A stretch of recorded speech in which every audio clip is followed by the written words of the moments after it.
Thank you very much for joining us today. As you can see on there, we're going to be talking about the state of cybersecurity. At the rate it's going, I think we should have these reports once a month with things changing constantly and yet staying the same. This is a webinar brought to you by ITWeb and ITWeb, the state of cybersecurity. My name is James Francis. I will be your host for today. We're going to be talking about, for example, how big has ransomware become?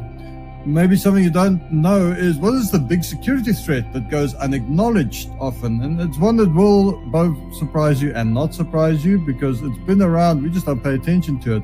What tactic appears in nearly half of successful attacks is another thing tackled by the report. What is the average age of vulnerabilities appearing in most attacks? If you've been in the security world or seen long enough, that answer might not surprise you, might depress you a little, but it's all in the report. We're going to find out about that today. A lot of the time, when you get ransomware, the attackers are actually informing you you've been hit, right? So these are some of the things that we see in the market. And then when we talk around the most represented industries, financial insurance, top of the line when we start seeing about it, but all of these are having an impact when it comes to business email compromise in the market.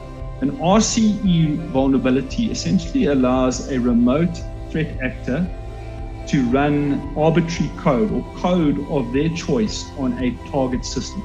And basically, that's the first step to a full-blown ransomware attack.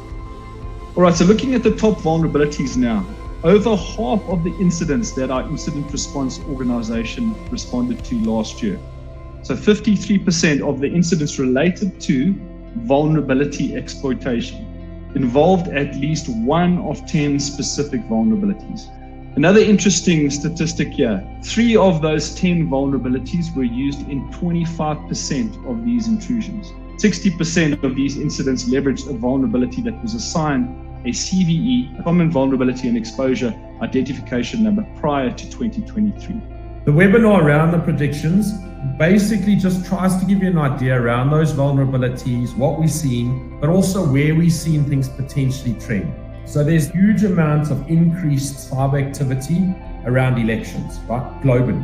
Ransomware as a service and data exfiltration ecosystems, they'll continue to evolve, right? They're getting more focused, more structured in how they attack certain businesses. IP theft, AD security config.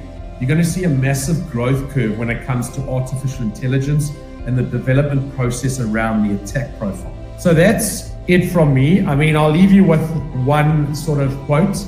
Change is only constant, right? An ounce of prevention is worth a pound of cure. Always be a little bit suspicious. You know, it never hurts to just check because unfortunately, one mistake might be all it takes. This has been a webinar brought to you by ITWeb and ITWeb. My name is James Francis. I've been your host for today. Please have a great Thursday later, and we'll see you at the next one. Thank you. Goodbye.